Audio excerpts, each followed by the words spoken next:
Hello everyone, I'm speaking to you now from a hostel in Cologne, and I figured it was about time I told you about my time in Berlin. There's a lot to tell, so I'm going to go ahead and make two videos out of it. This first one is going to be about a few general things and some historical notes, and the next is going to focus more on the museums I visited and cultural aspects of Berlin. So to start off with, getting around Berlin is really easy. The city trains tend to leave every 2 to 10 minutes depending on where you are, and a day pass is only €6.30. Be careful and make sure to get it stamped though, because if you get caught without a properly stamped ticket, they'll charge you a €40 fine, which they don't really waiver for tourists, because if they did, I'm sure they would lose a hell of a lot of money.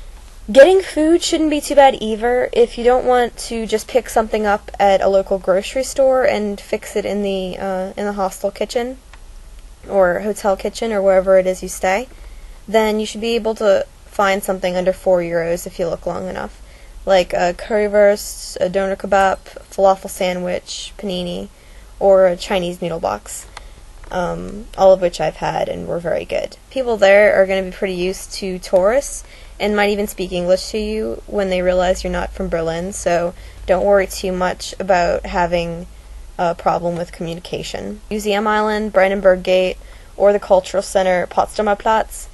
The best plan when you first get to Berlin is really just to start walking.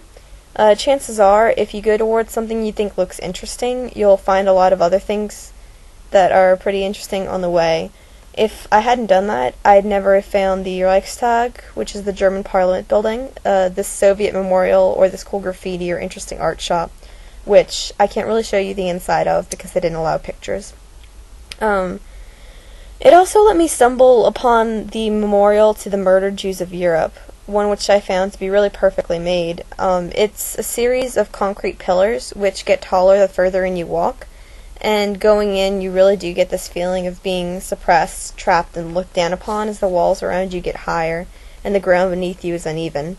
It's really sobering because unlike things like the Berlin Wall or Checkpoint Charlie, which at this point represent hope and a time when things began to turn good, this memorial is at its core an apology for something terrible, and only about that terrible thing, not really about, when it started to get better. And it feels really self-aware, like it knows that it doesn't make up for all the terrible things that happened, but it's definitely the least they could do for these victims, all these people that died.